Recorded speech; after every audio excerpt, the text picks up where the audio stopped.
दर्शकों, श्रद्धालुओं, आपका ज्ञान उदय भक्ति यूट्यूब चैनल पर हार्दिक अभिनंदन, स्वागत है। जैसा कि हम आपको इस बात से अवगत करा दें कि हमारा उद्देश्य इस चैनल के माध्यम से आप तक वो बातें पहुंचाने का है जिन बातों को लेकर सनातन धर्म के श्रद्धालु अनन्य भगत बहुत सी भ्रांतियों में फंसे हुए हैं। दूसरा, उन ग्रंथों, उन वेदों, उन शास्त्रों का आधार जो सही मायने में लोगों तक पहुंचना चाहिए उनको नहीं कर पाते और पथ से भ्रष्ट हो जाते हैं। बहुत बड़ा ग्रंथ, महाग्रंथ श्रीमद् भागवत आज के समय में व्यवसाय का एक साधन बन गया, या यूं कहें कि इस श्रीमद् भागवत को विद्वानों ने एक नाच गाने का माध्यम बनाकर आपके सामने हजारों दर्शक, लाखों दर्शक रोज इस भागवत को आप देखिए, बड़े बड़े चैनलों पे, बड़े बड़े अनुष्ठानों में आम देखने को ये चीज़ें मिल जाती हैं। श्रीमद् भागवत, खुद व्यास जी भगवान ने भी श्रीमद् भागवत के बारे में 12वें 13वें श्लोक में ये बात कह दी कि कलयुग में इसका घर घर प्रचार होने लगेगा। ब्राह्मण लोग खुद जाके इस भागवत का प्रचार घरों में करेंगे। इससे इसका महात्म, इसका असर, वो जो राजा परीक्षित को मोक्ष मिला था वो खत्म हो जाएगा। और ऐसा ही हो भी रहा है। क्यों कि ज्योतिष कोई व्यवसाय नहीं है। हम आपको ये बता दें कि 18,000 श्लोक श्रीमद् भागवत में है। कितना ही बड़ा विद्वान, कितना ही बड़ा आचार्य, कितना ही बड़ा शंकराचार्य अगर ये कहे कि मैं इस भागवत से, या यूं कहें कि हमारे विश्व में चल रहे 11 धर्म, कहें कोई भी विद्वान कि मैं इस भागवत से बाहर ज्ञान रखता हूं तो मिथ्या है, झूठ है, बकवास है। दूसरी बात, हमारा जो उद्देश्य है, हमारा उद्देश्य ये है कि ये जो 18,000 श्लोक श्रीमद् भागवत में लिखे हुए हैं श्री व्यास जी के श्रीमुख से, इन श्लोकों से बाहर रत्ती भर भी जाने की किसी को जरूरत नहीं है। 18,000 श्लोक में से 8 श्लोक भी आप तक सही मायने में पहुंच गए तो भले ही हम सुखदेव का काम ना करें, लेकिन आपको परीक्षित की पदवी प्राप्त होने में संशय करना ही नहीं चाहिए। चैलेंज है भागवत का।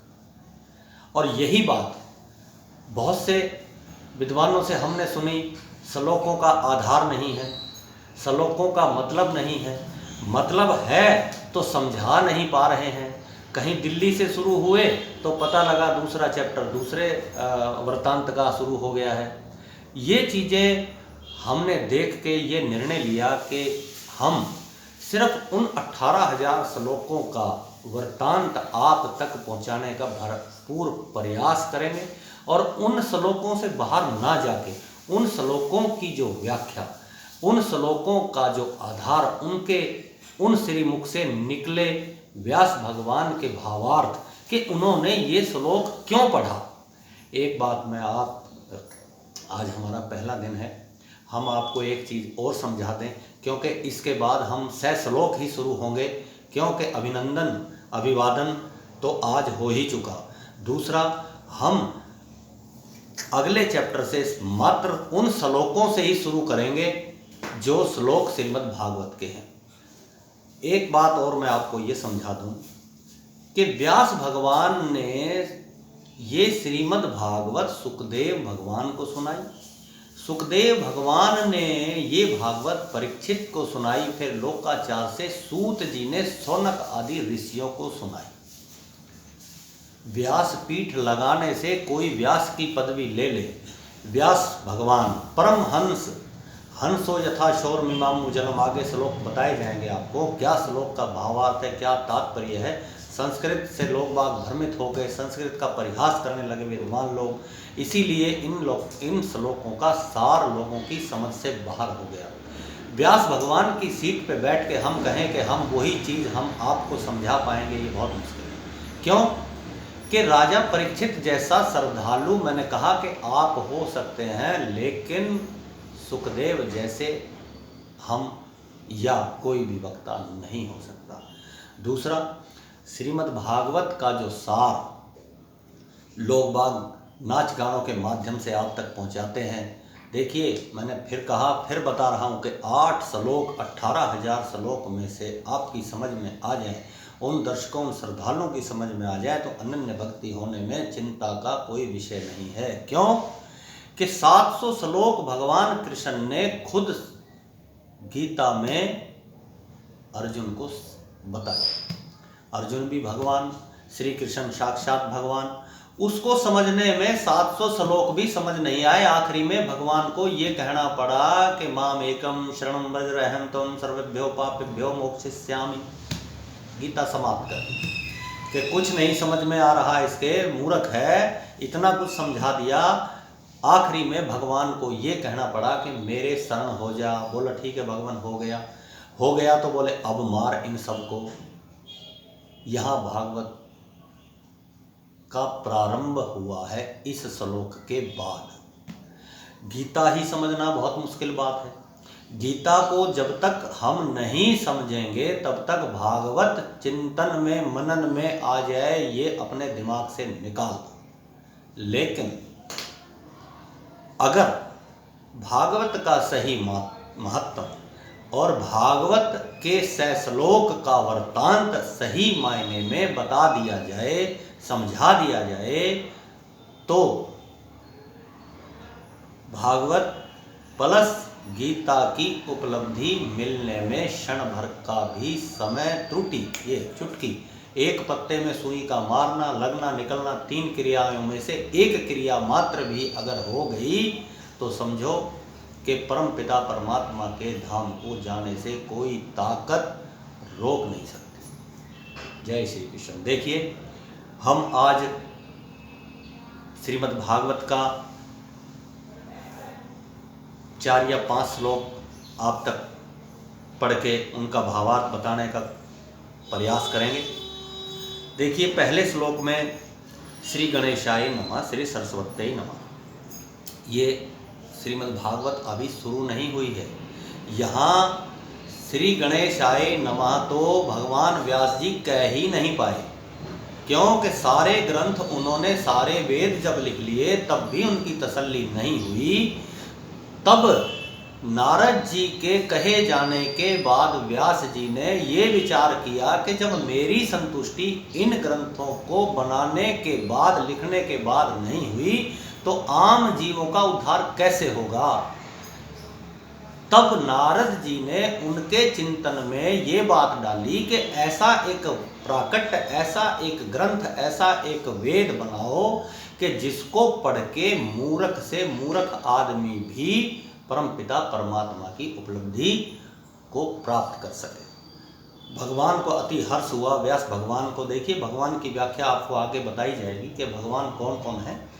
वहाँ से उनका जब ये प्राकट्य हुआ तो भगवान व्यास जी ने विचार किया, और जब उत्तेजना, जब उत्साह होता है तो कोई भगवान को याद नहीं करता। चैलेंज है श्रीमद् भागवत का। वहाँ भगवान व्यास भगवान का नाम लेना ही भूल गए और 25 श्लोक के बाद श्री गणेशाय नमः कहा है। यहाँ श्रीमद् भागवत में सर्वप्रथम श्री गणेशाय, श्री सरस्वत्यै नमः इसलिए कहा है कि सूत जी ने शौनक आदि ऋषियों को ये कथा सुनाई। अब देखिए पहला श्लोक। ओम यम प्रव्रजन्तं मनुपेतं पेतकृतं देवपानो गृहकात्र आजुहाव पुत्रेदि तन्मयतया तर्वो अभिनेदुस्तरं सर्वभूतहृदं मुनिमानतो अस्मि नैमिषे सूतमासीन्मभिवादमाहमतिं कथामृतं रसास्वाद कुशलं शौनको वर्वित। शौनक उवाच है। अब यहाँ देखिए, एक एक श्लोक का मतलब आपको समझाया जाएगा, समय लगेगा, कोई बात नहीं, लेकिन हिम्मत हम नहीं हारेंगे। आप भी हमारे साथ कोशिश करना कि ये श्रीमद् भागवत का जो प्राकट्य, जो ज्ञान, जो हम कोशिश करेंगे आप तक इन श्लोकों का महत्तम भावार्थ समझाने की। कृपया आप ध्यान से।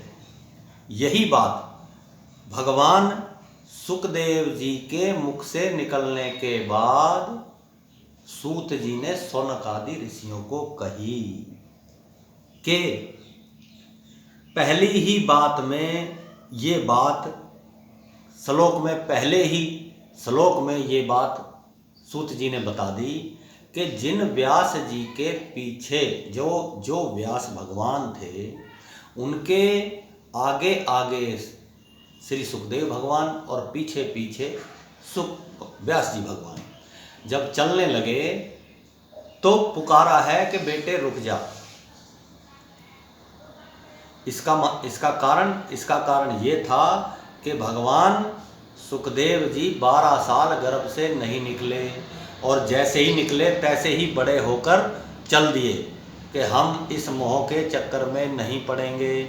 वहाँ भगवान व्यास को कहना पड़ा कि बेटा रुक जा, मैं ऐसा कर दूंगा कि ये जो जीवन की माया है ये तुझे नहीं लगेगी। वही बात सूत जी ने कथा रूपी अमृत स्वाद के रसिक शौनक जी कहते हुए ये बात उन ऋषियों को बता रहे हैं। शौनक उवाच है अज्ञान दयावंत विध्वंस कोटि सूर्य संप्रभम सूताख्याही कथा सारम मम कर्णरसानयम भक्ति ज्ञान विराग्यप्त विवेको वर्धते कथम माया मोह निरासनम वैष्णव क्रियते कथम यह घोरे कलो प्राप्तो जीवस्य चासुरतां गता कलेश कलांत यदस्मै शोधने किं परायणम ये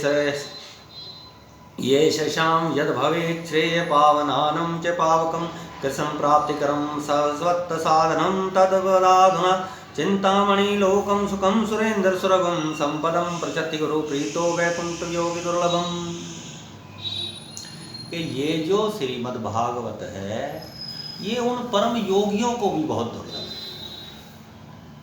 ये उन योगियों को भी दुर्लभ है जो जीवों का उद्धार करने के लिए पूछ रहे हैं कि हे श्री सच्चिदानंद भगवान, आपको कोटि सूर्य संप्रभा, आपको सादर प्रणाम है। आप हमें किस रीति से भक्ति ज्ञान वैराग्य की प्राप्ति हो, ज्ञान किस प्रकार से अधिक हो और वैष्णव महात्मा पुरुष किस भांति से माया मोह रूप का परित्याग करते हैं। ये बात माया मोह निरासन च वैष्णव क्रियते कथम कि जो लोग भगवान के अनुयायी भगत हो गए उनको भी मोक्ष नहीं मिलता है। मोक्ष बहुत बड़ी बात है। राजा परीक्षित जिनको साक्षात गर्भ में दर्शन हुए, उनको सुनाने वाले भगवान सुखदेव जो साक्षात भगवान व्यास जी के पुत्र अंश, उनको भी पूछ रहे हैं कि ऐसे जो शौनक आदि जो ऋषिवर थे, जो और इनसे बड़े तपस्वी थे, वो किस तरह इस मोह का त्याग करते हैं, ये बात आप बताइए। सूत उवाच है प्रीति शौनक चित्ते ये यतो यस्मि विचार्य सर्व सिद्धांत निष्पन्नम संसार भयनाशनम भक्त्यो धर्मधर्म यच्च कृष्ण संतोष हेतुकम तद अहं ते अभिधास्यामि सावधानतया शृणु। देखिए पहले ही श्लोक में तो कहा कि ये जो श्रीमद् भागवत ग्रंथ है ये व्यास जी ने उन सुखदेव भगवान के पीछे पीछे जाकर उनको रोका कि मैं आपको माया नहीं लगने दूंगा। दूसरे तीसरे श्लोक में सूत जी ने शौनक आदि ऋषियों से कहा कि वो बातें हमें बताइए जिनसे बड़े बड़े ऋषि महात्मा इस मोह से छूट जाते हैं।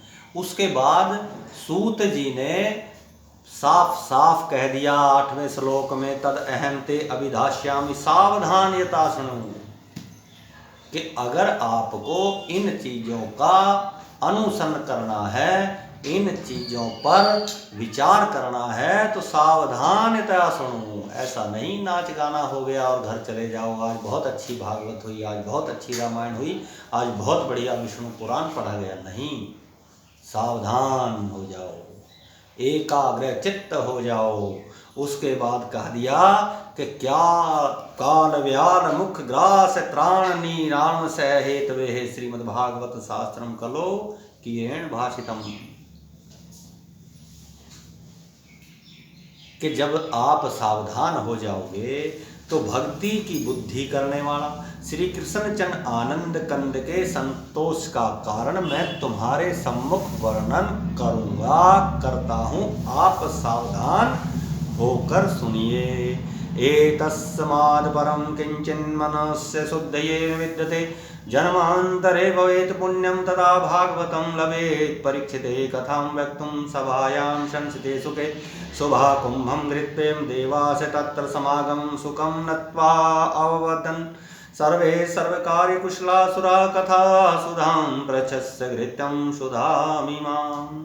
एवं विनिते जाते सुधा राज्ञा पर्पीयतां प्रापश्याम वयं सर्वे श्रीमद्भागवतामृतं।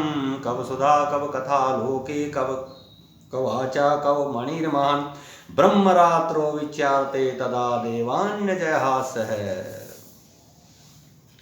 एक एक श्लोक का भावार्थ 18,000 श्लोक में से अगर मैंने बार बार यही कहा कि 8 श्लोक भी आपके पल्ले पड़ गए तो समझो कि आप राजा परीक्षित से कम नहीं हो। अब यहाँ भगवान ने एक बात बता दी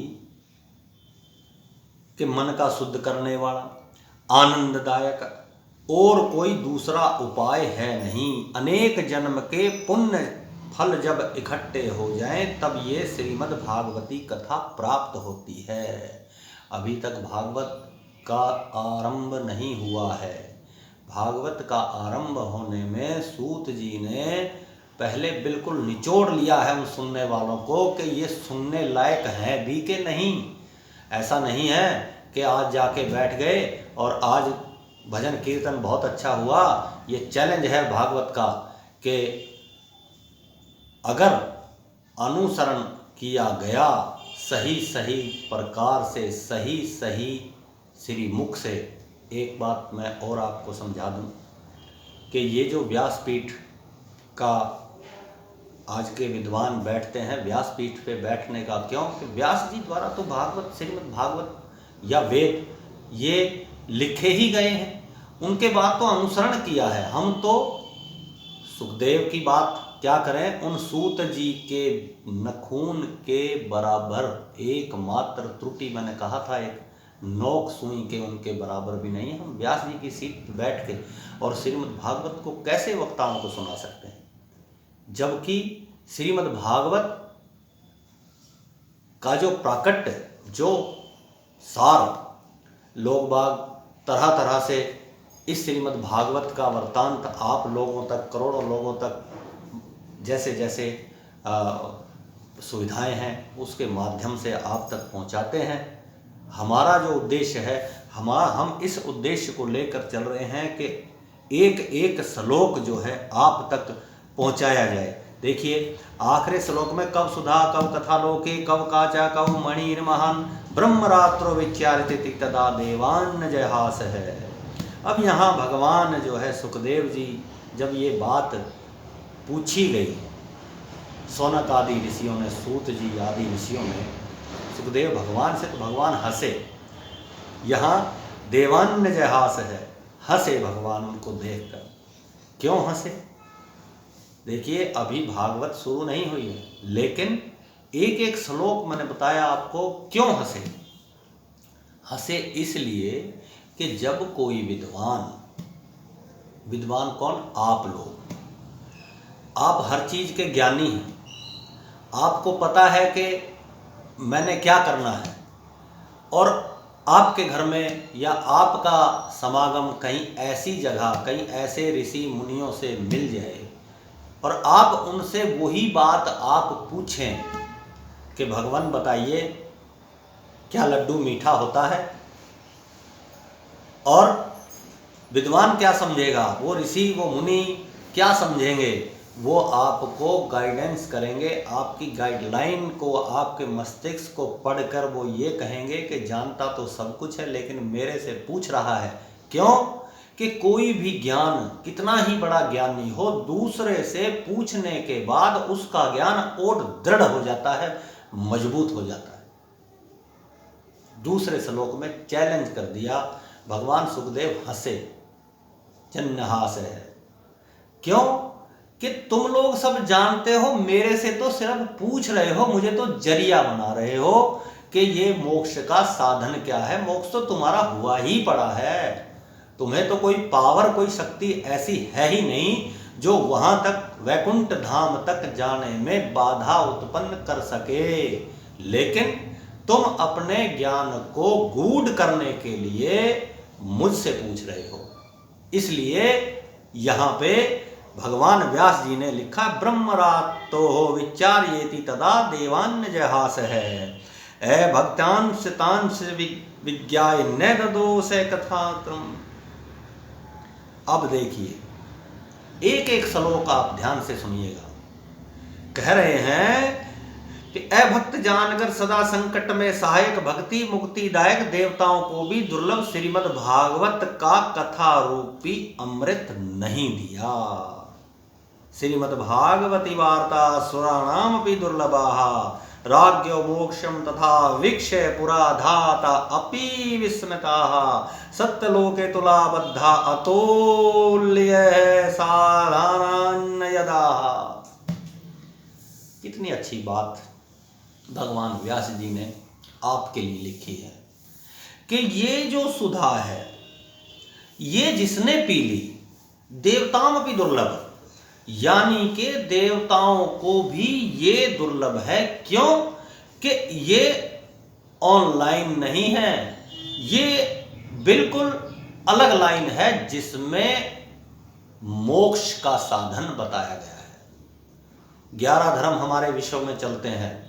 11 धर्मों में से कोई बड़े से बड़ा आचार्य, कोई बड़े से बड़ा विद्वान कहे कि मेरे पास श्रीमद् भागवत या हमारे जो वेद हैं उनसे बाहर का कोई ज्ञान है, मैं जानता हूँ मिथ्या है, झूठ है, बकवास है, कभी इतबार मत करना। हमारे श्रीमद् भागवत से, सनातन धर्म से बड़ा, श्रीमद् भागवत से ग्रंथ बड़ा ना हुआ ना होगा। चैलेंज है भागवत का। अनेक भ्रांतियां, अनेक ग्रंथ, अनेक छोटी छोटी पुस्तकें लोगों ने अपने मतों से इस श्रीमद् भागवत के इन्हीं श्लोकों का भावार्थ गलत करके या उसमें कुछ सही भी मिला के प्रकाशित किया है। इसीलिए हमारे इस धर्म में अनेक भ्रांतियां, आप देखिए, हर त्योहार 2, हर ज़्यादा बड़ी बात नहीं, जन्माष्टमी 2, अमावस्या 2, पूर्णिमा 2। क्यों?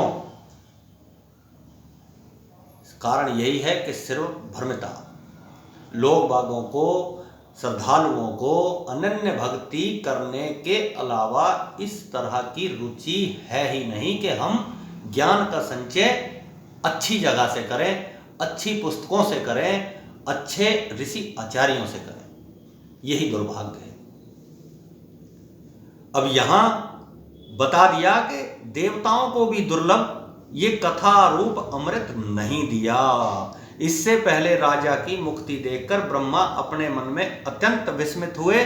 फिर सत्यलोक में तुला को बांधकर साधकों के संग इसको तोला। सत्यलोके तुलम बध्यो अतोलयत है, कोई तोल ही नहीं पाया। इस भागवत का, श्रीमद् भागवत का कोई तोल नहीं पाया। लघुन्न यान्नि जातानि गौरवेण इदम महतः। चकित हो गए सब कि ऐसा क्या है इसमें।